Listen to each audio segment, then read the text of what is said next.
The phone call came at exactly 10:32 in the morning. I remember because I had just looked at the kitchen clock. The one my husband bought 37 years ago. The one that still ticks too loud in the silence. My son's name lit up the screen. And for the first time in my life, I let it ring 3 times before answering. That pause changed everything. Hello. My name is Margaret Holloway. Most people call me Maggie.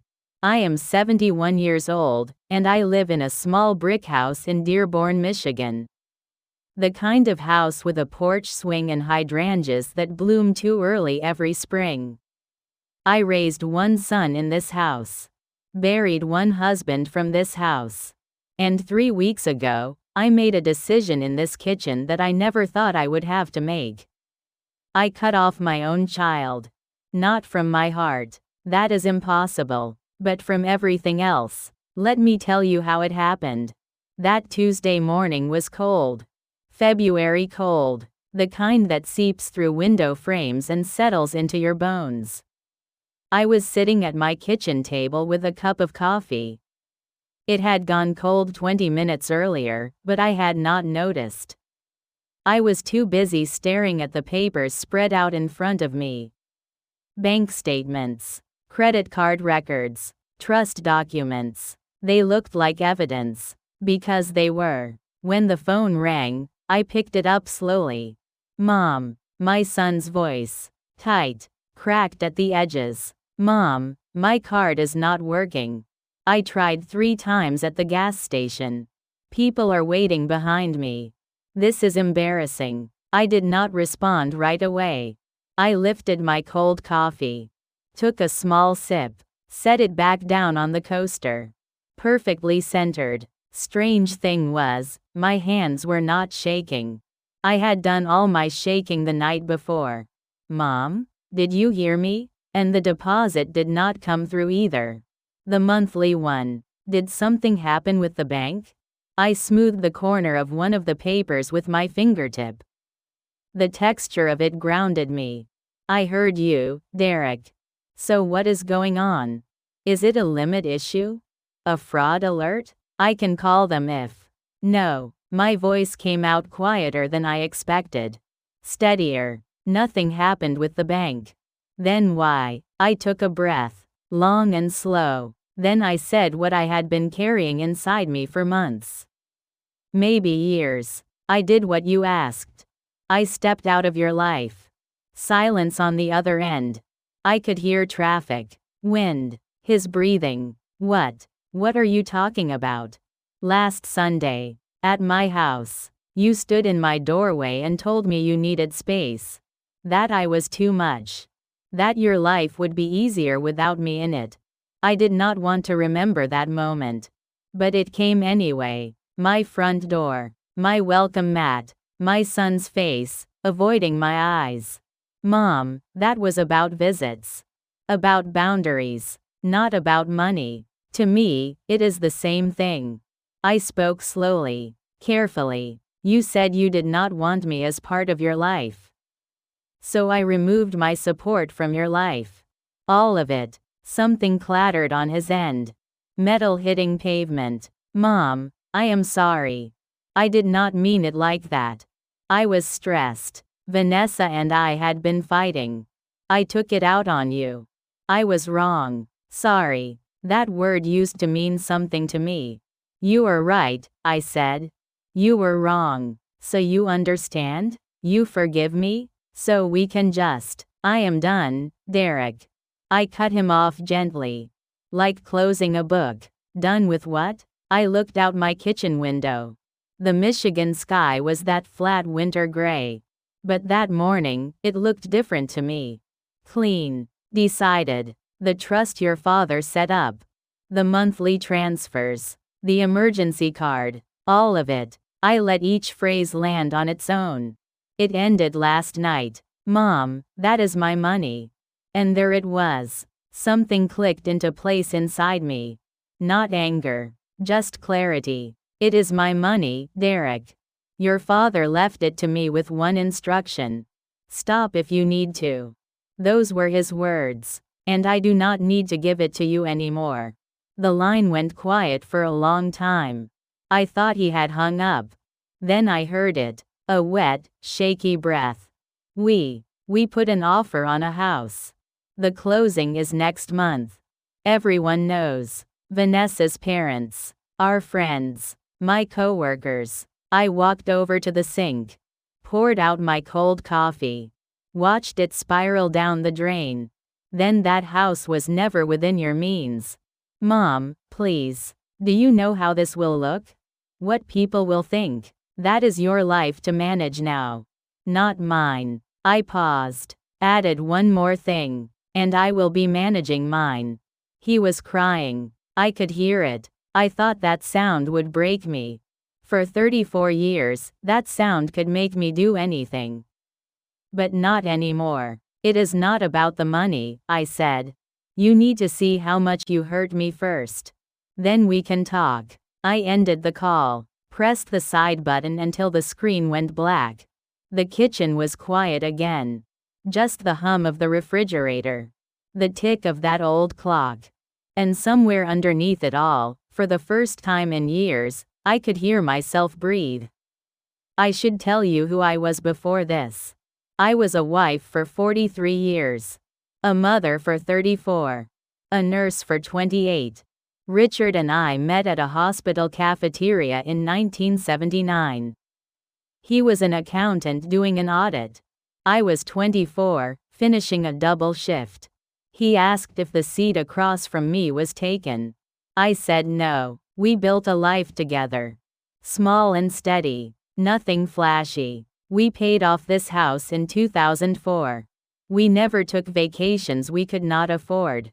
We saved. When Richard got sick, we had enough to cover what insurance did not. When he passed 3 years ago, he left me taken care of. A pension, savings, and a trust he had set up for Derek. Give it to him as long as he needs it, Richard had said in one of his last clear moments. But if he ever stops seeing you as his mother and starts seeing you as a bank. He did not finish that sentence. He did not have to. I always thought I was a good mother. I made mistakes, sure. Every parent does. But I showed up. I listened. I gave more than I had sometimes. Maybe that was the problem. I taught Derek that my love had no limits. But I forgot to teach him that love still requires respect. He learned to receive. I never taught him to see. Now I will tell you about the woman he married. And about the Sunday that changed everything. But that is for the next part of my story. For now, just know this. That morning, after I hung up the phone, I made myself a fresh cup of coffee. I sat back down at my kitchen table. And I looked at those papers one more time. Numbers do not lie. And neither does silence. My son had spent over $78,000 in 2 years on that emergency card. Designer stores. 5-star restaurants. Resort weekends. There was no emergency. Just entitlement. And I had funded every bit of it. The phone stayed off for 3 days. When I finally turned it back on, there were 47 missed calls. But I was not ready to answer any of them yet. I had spent 71 years taking care of everyone else. Now, finally, I was going to learn how to take care of myself. I told you I would explain how we got here. So let me take you back. 3 years before that phone call. Before the trust was drained. Before my son asked me to disappear. Back to the night I first met the woman he would marry. It was a Thursday in October. Richard had just finished his final round of chemotherapy. We were exhausted but hopeful. The doctors said he was responding well. That same week, Derek called me around noon. His voice had that particular brightness I had not heard in years. Like a kid who found something shiny. Mom, I met someone. She is different. I really want you to meet her. My heart lifted. It actually lifted. Derek was 31 then. He had dated before. Nice women, mostly. But he never used the word different. He never sounded like this. Bring her to the house, I said. I will make pot roast. Dad's recipe. There was a pause. Actually, Mom, Vanessa suggested a restaurant. She says first meetings are easier on neutral ground. Less pressure. Neutral ground. I did not know then that those words were a warning. Sure, honey. Whatever makes her comfortable. Where should I go? He named a place downtown. French. The kind of restaurant that does not put prices on the menu. I wrote down the address and told him I would be there. That afternoon, I stood in front of my closet for 20 minutes. I am not a vain woman. Never have been. But I wanted to look nice. I wanted his girlfriend to see that Derek came from somewhere. From someone. I chose a navy dress I had bought for Richard's retirement party years earlier. Simple. Classic. I added the pearl earrings my mother left me. I drove 40 minutes into the city. Parked 3 blocks away because the lot nearest the restaurant charged $22 an hour. My heels clicked on the sidewalk. Each step reminded me I do not walk in heels much anymore. But I walked anyway. For him. The restaurant was beautiful. White tablecloths. Candles. Soft music I did not recognize. I gave Derek's name to the hostess. She looked at my dress. Then at her book. Then back at me with a smile that was not quite warm. Right this way. Derek was already seated. Across from him sat a woman who looked like she had never struggled for anything in her life. Perfect posture. Perfect hair. Perfect makeup. Vanessa Whitman. She stood when I approached. Smiled. Extended her hand like we were meeting for a business deal. Mrs. Holloway. So lovely to finally meet you. Please, call me Maggie. I smiled back. Wide and warm. I wanted her to feel welcome. She tilted her head slightly. The way you might look at something quaint. Something from another era. Maggie. How charming. We sat. Derek beamed at both of us. He did not notice anything. Or maybe he chose not to. Vanessa ordered champagne before I could look at the menu. To celebrate, she said. Derek told you, did he not? I looked at my son. Told me what? Derek reached across the table and took Vanessa's hand. Mom, we are engaged. The room seemed to tilt slightly. Engaged. He had not mentioned dating anyone seriously in months. And now, engaged? I recovered quickly. I clapped my hands together. Smiled until my cheeks ached. Oh, honey. That is wonderful. Congratulations. Both of you. I meant it. I really did. But underneath the joy, something small and cold settled in my chest. He had not told me he was even serious with someone. I was the last to know. Dinner moved forward. Vanessa talked about the wedding. The vision. 400 guests minimum. Live orchestra. A venue with history. Maybe the Townsend or the Detroit Athletic Club. I nodded along. Tried to calculate the cost in my head. Stopped when the numbers got too big. And the honeymoon, she continued. 2 weeks in the Maldives. Derek has never been anywhere tropical. Derek laughed. She is already planning everything. I just have to show up. Vanessa squeezed his hand. That is the point, darling. You deserve to be taken care of. Something about that sentence sat wrong with me. But I told myself I was being sensitive. Then came the moment I still think about. Vanessa was describing their apartment search. High-rise. City views. Modern finishes. We looked at a place in Birmingham, she said. But the neighborhood felt, I do not know, too settled. Settled? I asked. She waved her hand delicately. You know, older. Like people who stopped trying. She turned to Derek and smiled. No offense to Dearborn, of course. My neighborhood. My home. The place where I raised her future husband.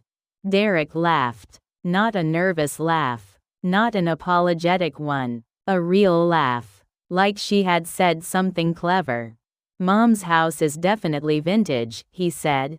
Stuck in 1987. Vanessa touched her collarbone in mock surprise. Derek, that is terrible. But she was smiling. And so was he. I felt something crack. Just a little. Just enough. I excused myself to the restroom.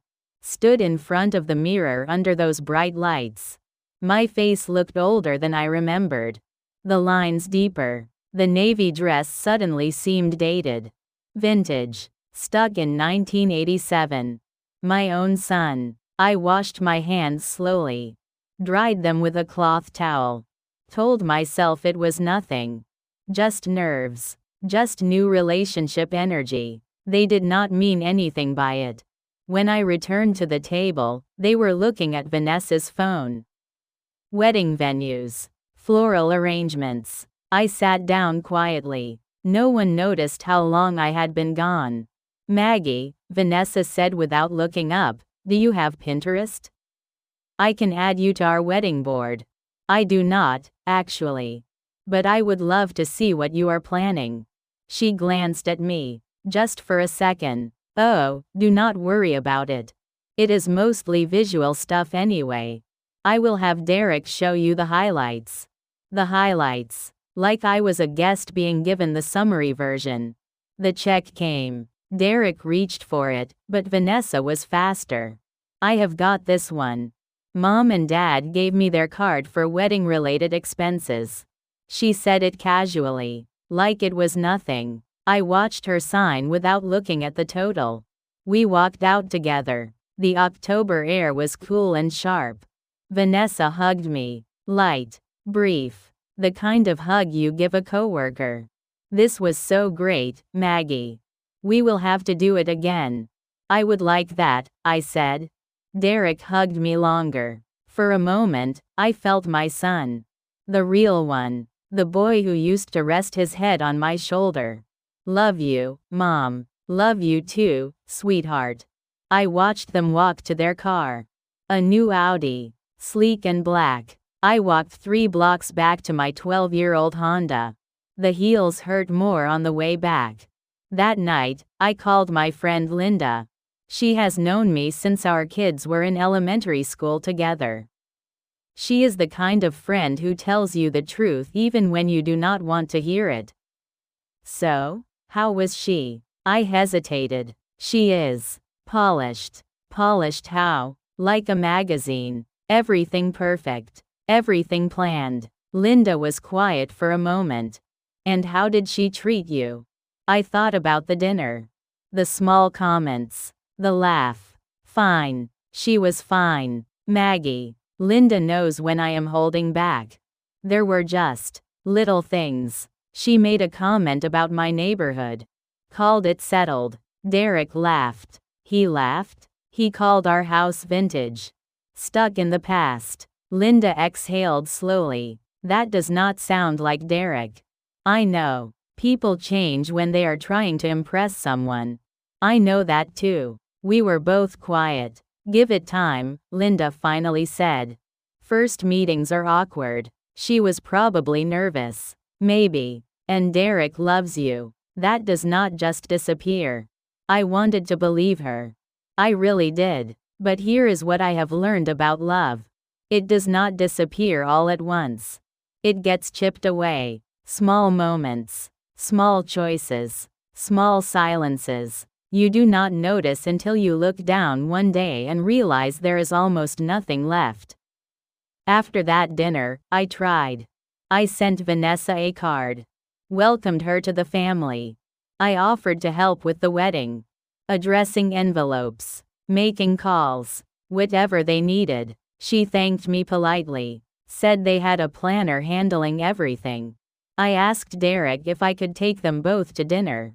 My treat. He said they were busy. Maybe next month. Next month became the month after. Then the month after that. Richard passed away that December. Quietly. In his sleep. Holding my hand. Derek came to the funeral. Vanessa stood beside him in a black dress that probably cost more than my car payment. She hugged me once, said she was sorry, then she checked her phone. The wedding was the following June. 412 guests. I counted because no one told me the final number. I was seated at table 14. Not the family table, not even close. I watched my son marry a woman who had placed me exactly where she wanted me. Far enough to be polite. Too far to matter. After the wedding, the phone calls dropped. Derek used to call every Sunday. Then it became every other week. Then once a month. Then only when he needed something. Mom, can you check if Dad's old golf clubs are in the garage? Mom, do we still have Grandma's china set? Vanessa wants to see it. Mom, I need the password for the investment account. I always answered, always helped, always said yes, because that is what mothers do. Or at least, that is what I thought mothers were supposed to do.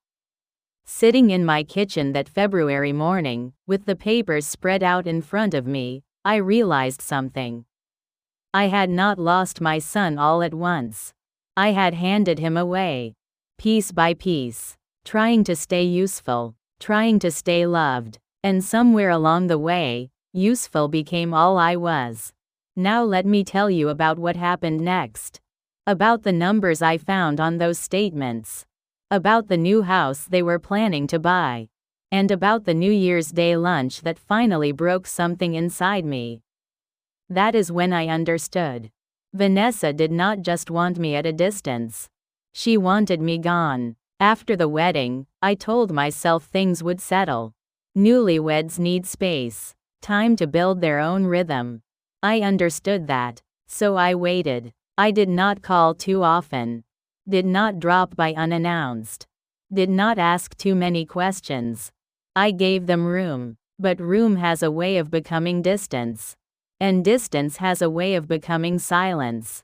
The first year was not so bad. Derek called every couple of weeks. Short conversations. 5 minutes, maybe 10. Everything is great, Mom. Work is busy. Vanessa says hi. I held on to those calls like small gifts. Unwrapped them carefully. Tried to make them last. But by the second year, even those stopped. I would check my phone 3, 4 times a day. Nothing. I started leaving voicemails. Just checking in, sweetheart. Call when you can. He rarely did. One afternoon in November, I ran into Dorothy Marsh at the grocery store. Dorothy lives 2 streets over. We have known each other for decades. She is the kind of woman who knows everyone's business and shares it whether you want her to or not. Maggie, I was just thinking about you. I smiled, braced myself. I saw Derek's wife's post. That new house they're looking at. Gorgeous. Just gorgeous. I kept my face still. What house? Dorothy's eyes widened. That look people get when they realize they have said too much. Oh, I just assumed you knew. It is all over her Facebook. Some place in Bloomfield Hills. Big stone thing with columns. Bloomfield Hills. One of the wealthiest zip codes in Michigan. They are looking at houses there? Dorothy shifted her grocery basket. Well, more than looking, from what I saw. She posted something about making an offer. I nodded slowly, thanked her, said I needed to finish my shopping. I left my cart in the aisle and drove home. That night, I did something I had been avoiding for years. I made a Facebook account. It took me 20 minutes just to figure out the settings. Linda had to talk me through it over the phone. Are you sure about this, Maggie? I just want to see what is happening. That is all. I found Vanessa's profile. Her page was public. And there it was. Photo after photo of a life I was not part of. The new apartment. The weekend trips. The fancy restaurants. Her and Derek at a wine tasting. At a charity gala. At someone's yacht party. I scrolled back months. A whole life documented in bright, filtered squares. Not once did I see my name mentioned. Not once did I see my face. Then I found the post Dorothy had mentioned. A photo of a stone house with tall windows and a circular driveway. Our next chapter starts here. Offer accepted. 247 likes. 83 comments. Congratulations. So happy for you. You deserve this. I read every comment. None of them were from me. Because I had not known. I closed my laptop around midnight. Sat in the dark living room with just the porch light glowing through the curtains. Richard's chair was still in its corner. I had not moved it since he passed. What would you say? I asked the empty room. No answer. There never is. The next morning, I called Derek. It rang 5 times. Went to voicemail. I tried again that evening. Same thing. Finally, the next day, he texted. Sorry, Mom. Crazy busy. What's up? I typed back slowly. One finger at a time. I heard you are buying a house. I would have loved to hear about it from you. 3 dots appeared. Disappeared. Appeared again. Vanessa wanted to wait until it was official. We were going to tell you at Christmas. Christmas was 6 weeks away. I stared at that message for a long time. Then I typed, I understand. Congratulations, sweetheart. I did not understand. But what else could I say? December came. Cold and gray. I decorated the house like I always do. The same ornaments Richard and I collected over 40 years. The same star on top of the tree. I bought Derek and Vanessa a nice gift. A crystal vase from a shop downtown. Something for their new home. I wrapped it carefully. Wrote their names on the tag. Christmas morning, I waited for a call. It came at 4:47 p.m. Hey Mom, Merry Christmas. We are at Vanessa's parents' place. Cannot talk long. I could hear laughter in the background. Glasses clinking. Merry Christmas, honey. I have your gift here whenever you want to pick it up. Great, yeah, we will swing by sometime. Got to go. Love you. The call lasted 90 seconds. I sat by the tree until the lights blurred. January brought the truth I had been avoiding. I do not know what made me finally look. Maybe it was the silence. Maybe it was the house in Bloomfield Hills. Maybe I just needed to understand. I pulled out the bank statements. 3 years' worth. Richard had set up the trust before he died. Money for Derek. Managed by me. Meant to help him build a stable life. And then there was the card. The emergency card. When Richard got his diagnosis, we gave Derek access to a credit line. Just in case. Medical emergencies. Car trouble. Job loss. Only if you really need it, Richard had said. Not for wants. For needs. Derek had promised. I spread the statements across my kitchen table. Started with the oldest. Worked my way forward. At first, the charges seemed reasonable.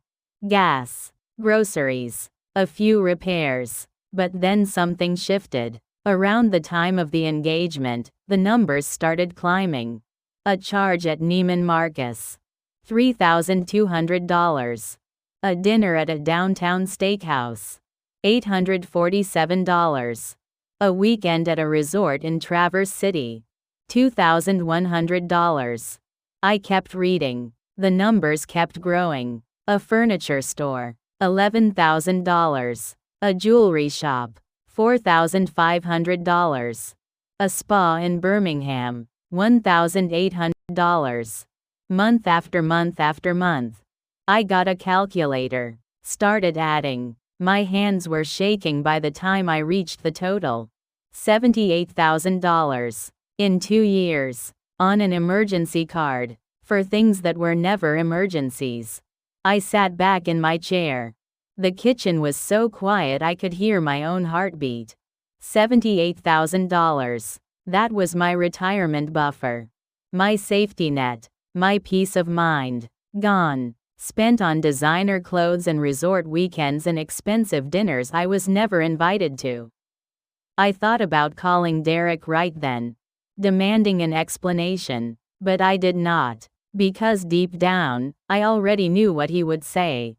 He would apologize, promise to pay it back, tell me it got out of hand, and nothing would change. I made myself a cup of tea, sat at the table with those papers until the sun went down.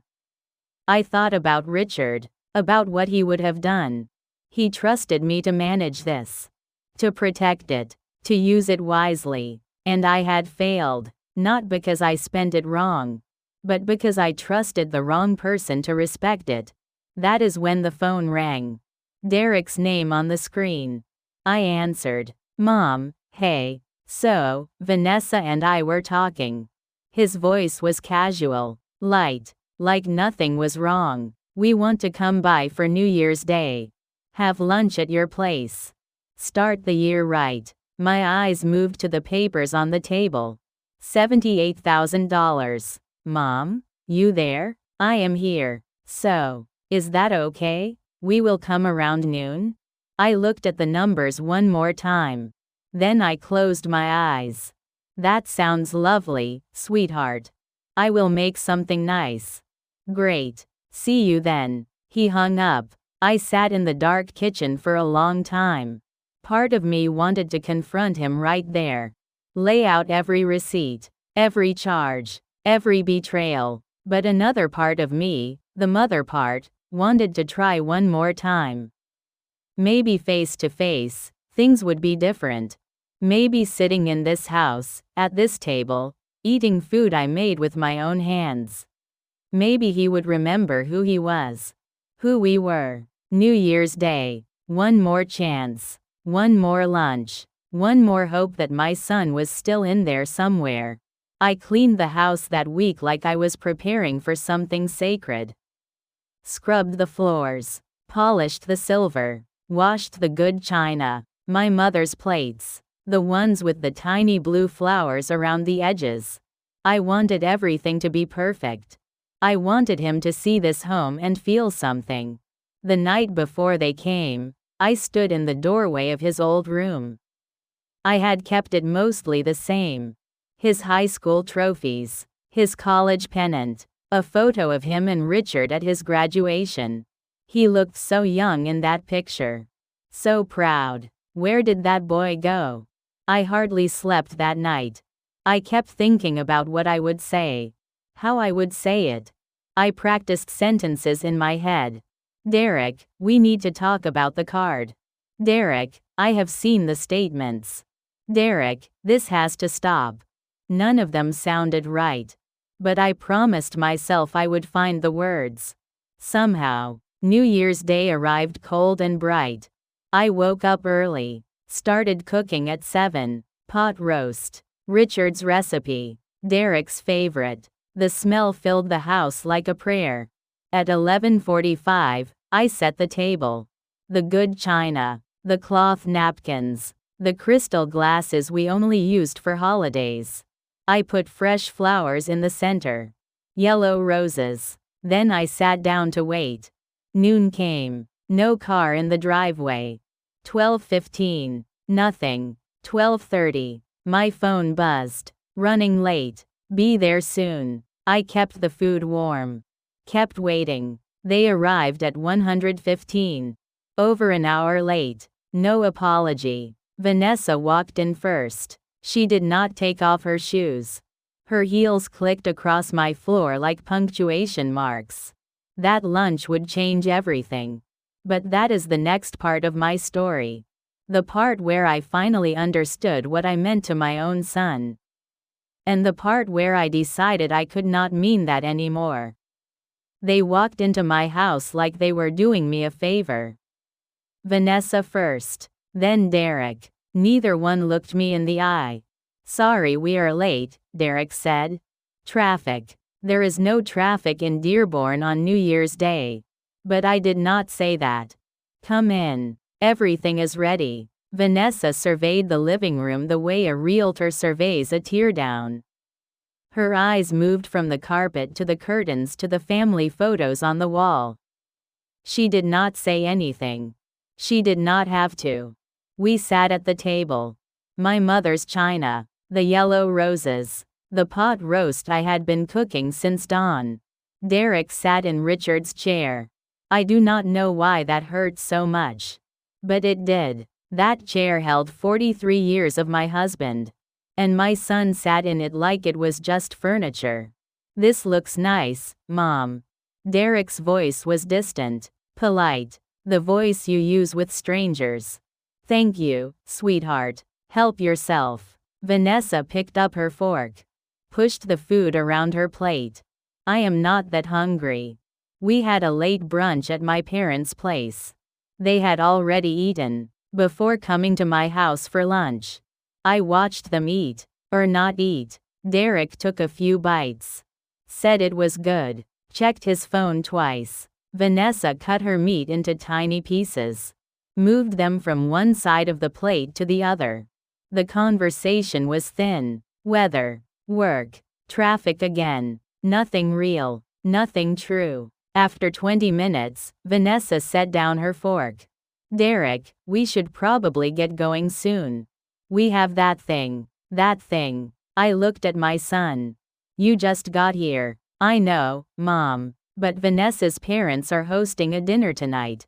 We need to get ready. Another meal, another family, not mine. Something broke loose inside me. I do not know if it was courage or exhaustion, but the words came before I could stop them. Derek, I need to talk to you about something. Vanessa glanced at her watch. Can it wait? We really do need to. No, my voice was steady, harder than I expected. It cannot wait. Derek looked at me, really looked at me for the first time that day. What is wrong? I folded my hands on the table. I have been looking at the bank statements.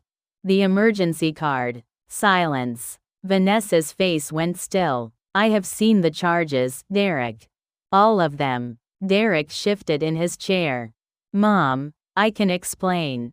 $78,000. The number hung in the air. In 2 years. On a card your father and I gave you for emergencies. It is not what you think. Designer stores. Resort weekends. A furniture order for $11,000. My voice cracked. Just slightly. What emergency requires an $11,000 sofa? Vanessa set her napkin on the table. Maggie, I do not think this is the appropriate time. This is my house. I turned to look at her. And that was my money. I think I get to decide what is appropriate. Her jaw tightened. Derek, I will wait in the car. She stood. No, I said it firmly. You stay. This involves you too. For a moment, no one moved. Then Vanessa slowly sat back down. Her eyes were cold, calculating. Fine, let us have this conversation. I turned back to Derek. I want to understand. Help me understand. Mom, things got out of hand. I know that. But Vanessa and I, we have certain expectations, standards. The card was there, and I thought. You thought I would not notice? I thought you would want to help. Help with what? Spa treatments? Wine club memberships? Derek's face flushed. It is not like you were using that money. The words hit me like a slap. Not using it? You live alone. In this house. You do not travel. You do not spend. What were you saving it for? For emergencies. For my future. For what, Mom? You are 71 years old. How much future do you need? The room went silent. I stared at my son. The boy I raised. The boy I sacrificed for.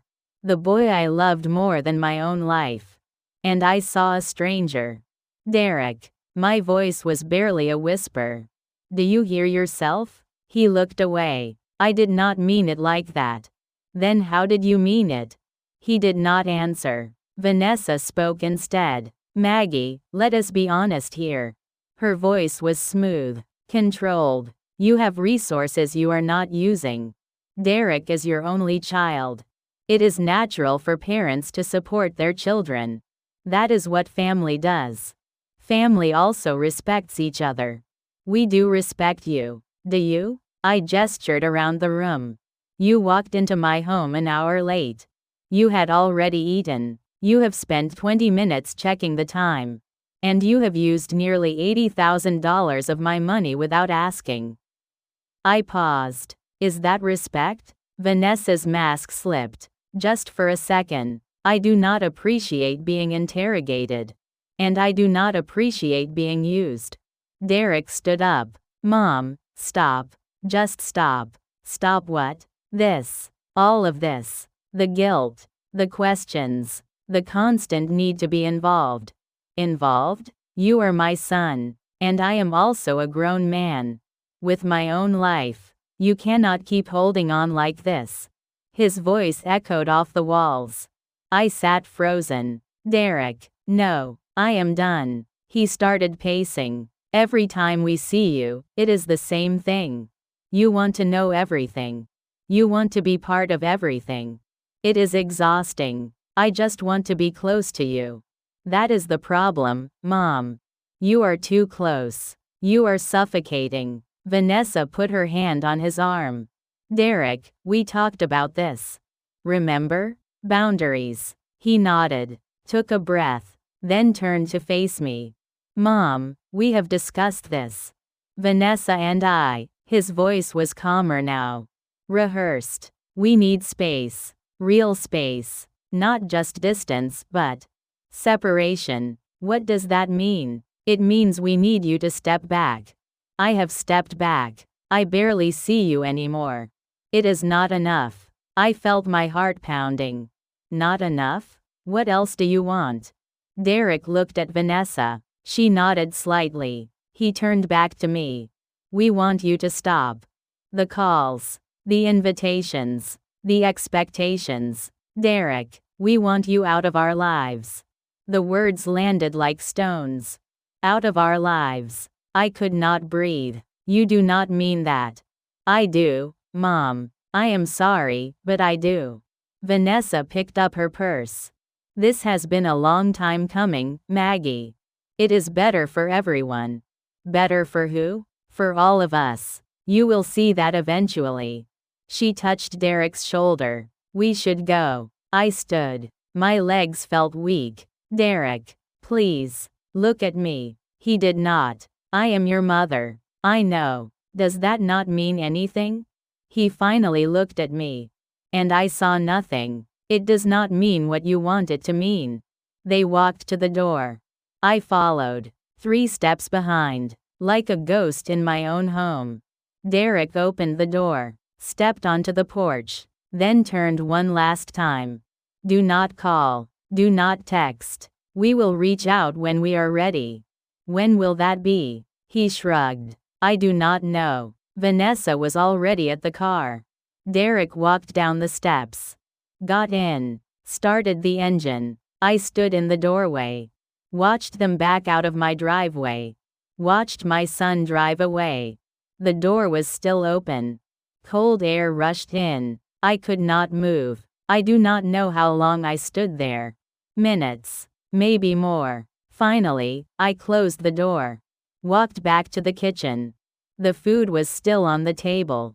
The roses still bright. My mother's china, barely touched. I sat down in my chair. Looked at Richard's empty seat. And I started to cry. Not the quiet kind. The ugly kind. The kind that comes from somewhere deep and broken. I cried until my chest hurt. Until my throat was raw.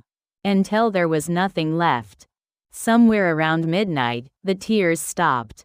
I stood. Cleared the table. Washed the dishes by hand. Every plate. Every fork. Put them away. One by one. Then I went to my bedroom. Opened the closet. On the top shelf sat a metal box. Richard's things. Papers. Letters. The trust documents. I pulled it down. Set it on the bed. Inside was a note. Richard's handwriting. For Derek. As long as he deserves it. You will know when to stop. I read those words 3 times. You will know when to stop. I picked up my phone. Scrolled to Frank Mallory's number. Richard's old lawyer. It was too late to call. But I typed a text anyway. Frank, it is Maggie Holloway. I need to meet with you. Tomorrow if possible. I am making some changes. I set the phone down. Looked at myself in the mirror. My eyes were red, my face swollen, but something in my expression had changed. I looked resolved. They told me to step out of their lives. Fine, but my money goes with me. My resources, my future, my peace, all of it. I climbed into bed. For the first time in years, I did not feel sad. I felt clear. Tomorrow would be the beginning. The beginning of whatever came next. The days after New Year's were the quietest of my life. Not peaceful, not restful, just empty. I moved through my house like a visitor. Made coffee I did not drink. Turned on the television without watching. Sat in chairs until my legs went numb. The phone did not ring. I did not expect it to. I met with Frank Mallory on January 3rd. His office was downtown. Same building he had worked in for 30 years. Same leather chairs. Same diplomas on the wall. Frank had been Richard's friend before he was our lawyer. He knew our family, our story, our hopes for Derek. I told him everything. He listened without interrupting. When I finished, he took off his glasses and rubbed his eyes. Maggie, I am sorry. I know. Richard would be heartbroken. I know that too. We went through the paperwork together. The trust, the accounts, the credit line. Frank explained my options. What I could do, what I could not. The trust gives you full discretion, he said. Richard made sure of that. You can continue the distributions. Reduce them. Or stop them entirely. Stop them. Frank looked at me. You are sure? I have never been more sure of anything. He filed the paperwork that afternoon. By the end of the week, everything was done. The monthly transfers stopped. The emergency card was canceled. 71 years old, and I finally learned to say no. The calls started 3 days later. Derek first, then Vanessa, then numbers I did not recognize. I let them all go to voicemail. The messages were predictable. Derek was confused, then apologetic, then angry. Mom, this is crazy. You cannot just do this. Mom, pick up. We need to talk. Mom, this is going to ruin everything. Do you understand that? Vanessa's messages were different. Cold, controlled, threatening. Maggie, I do not know what you think you are accomplishing. But this is a mistake. We have lawyers too. This is not over. You are going to regret this. I listened to each one. Then I deleted them. The hardest call came from Patricia Whitman, Vanessa's mother. Her voice was sharp, polished. The voice of a woman who was used to getting her way. Mrs. Holloway, this is Patricia Whitman. I think we need to have a conversation. I am listening. What you have done is unconscionable. These are young people trying to build a life. You are sabotaging your own son out of spite. I let her talk. A mother's job is to support her children. To sacrifice. To put their needs first. That is what family means. When she finished, I took a breath. You are right about one thing, Mrs. Whitman. Oh, a mother does sacrifice. I have sacrificed for 34 years. But sacrifice without respect is not love. It is exploitation. Silence. And I am done being exploited. I hung up before she could respond. The storm lasted about 2 weeks. Angry texts. Threatening voicemails. Even a letter from a lawyer that Frank said was all noise and no substance.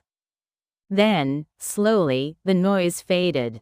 The calls stopped coming. The silence returned. But this time, it felt different. This time, it felt like mine. February was cold. I spent most of it indoors. Reading, cleaning, reorganizing closets I had ignored for years. I found old photo albums. Derek as a baby. Derek's first steps. Derek's graduation. I cried over some of them. But not all. Linda came over every few days. She would bring soup or bread or just herself. We would sit at the kitchen table and talk. How are you holding up? I do not know. Some days are okay. Some days I forget he is gone. Then I remember, and it is like losing him all over again. He is not gone, Maggie. He is just lost. Is there a difference? She thought about it. Lost people can find their way back. Gone people cannot. I held on to that. March came softly. The snow began to melt. The days got longer. I started walking again. Just around the neighborhood at first. Then farther. I noticed things I had stopped seeing. The way the light hit the trees in the morning. The sound of birds returning. The smell of earth waking up. One afternoon, I walked past a house with a for sale sign. Young couple moving out. I had seen them around. Never spoke to them. The woman was loading boxes into a car. She looked tired, overwhelmed. I stopped. Need some help? She looked at me, surprised. Oh, no, I could not ask you to. You did not ask. I offered. I spent the next hour helping her carry boxes. When we finished, she thanked me. I am sorry, I do not even know your name. Maggie. I am Sarah. We are moving to Toledo. My husband got a job there. That is exciting. Scary, mostly. But exciting too, I guess. I smiled. Those two things often come together. Walking home, I felt something I had not felt in months. Useful. Not because someone needed my money or my resources. Just because I showed up. The knock came on a Thursday. Late afternoon. The sun was just starting to go down. I was not expecting anyone. I looked through the peephole. Derek. Alone. My hand froze on the lock. Part of me wanted to pretend I was not home. Part of me wanted to open the door and hold him. Neither part won. I just stood there, breathing, deciding. Finally, I opened the door. He looked different, thinner, tired. His shoulders slumped in a way I had never seen before. He was not wearing his wedding ring. Mom. Derek. We stood there for a long moment. Can I come in? I stepped aside. He walked into the living room. Stood in the middle of the room like he did not know where to put himself. Like a stranger in the house where he grew up. Vanessa and I. He stopped. Started again. We are separating. I did not say anything. The house fell through. Without your help, we could not close. She blamed me. I blamed her. It just fell apart. He sat down on the couch. The same couch where he used to watch cartoons on Saturday mornings. I am not here because of that. Then why are you here? He looked at me. His eyes were red. Because I needed to tell you something. What? I am sorry. 2 words. 2 words I had waited months to hear. But they did not land the way I expected. They did not fix anything. They just hung there, in the air between us. I am sorry for what I said. For how I treated you. For taking you for granted. He wiped his eyes with the back of his hand. I thought you would always be there. No matter what. I thought your love meant you would never leave. I did not leave, Derek. You pushed me out. I know. He was quiet for a long time.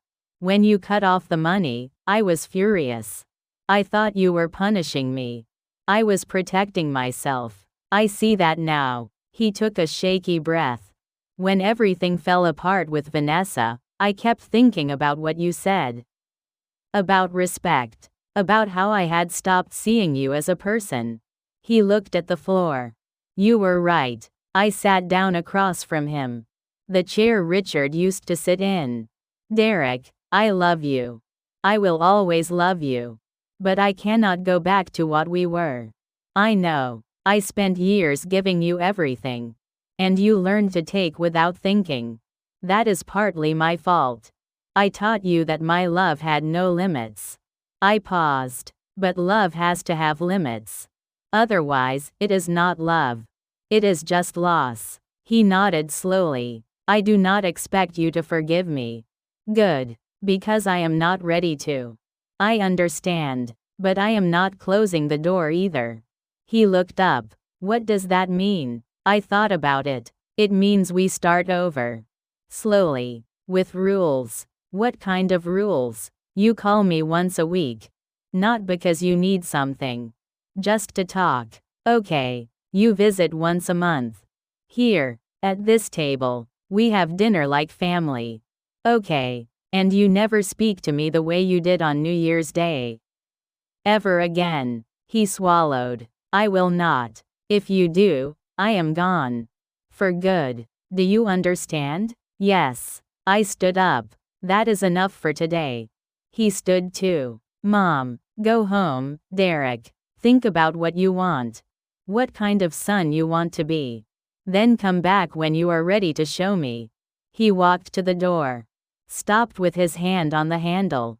I missed you. 3 words. This time, they landed. I missed you too. He left. I watched his car pull away. Then I closed the door and leaned against it. I did not cry. I did not smile. I just breathed. That was 2 months ago. He has called every Sunday since. Sometimes we talk for 5 minutes. Sometimes an hour. We had dinner last week. He brought flowers. Yellow roses. He remembered. I do not know what happens next. Maybe he will slip back into old patterns. Maybe Vanessa will return and everything will fall apart again. Or maybe he will grow. Maybe we both will. What I know is this. I am 71 years old. I have lived through love and loss and betrayal and forgiveness. I have learned that being a mother does not mean erasing yourself. It means showing your children that you are a person too. A person who deserves respect. Who has limits. Who can say no. Richard used to say that the hardest part of love is knowing when to let go. I understand that now. Letting go is not giving up. It is making room. Room for something healthier to grow. If you are listening to this story, maybe you see yourself in it. Maybe you have given too much. Forgiven too quickly. Stayed too long. Maybe you are wondering if it is too late to change. It is not. It is never too late to remember who you are.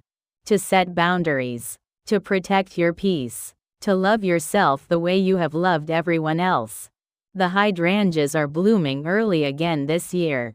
I sit on my porch swing every evening now. Watch the light change. Listen to the birds. And I think about all the years ahead. Not behind. Ahead. This house is still the same. Old floors. Old walls. Old memories. But I am different. I am still a mother. But I am also Maggie. And Maggie is finally enough. Thank you for listening to my story. I know it was not easy to hear. Some parts were hard for me to tell. But I believe stories like this matter. Because somewhere out there, someone needs to know they are not alone. If this story touched your heart, I would be so grateful if you would subscribe to Grandmama Radio. Please hit that like button. Turn on notifications. And come back for more stories of love, loss, and learning to stand tall. Until next time, take care of yourself. You deserve it.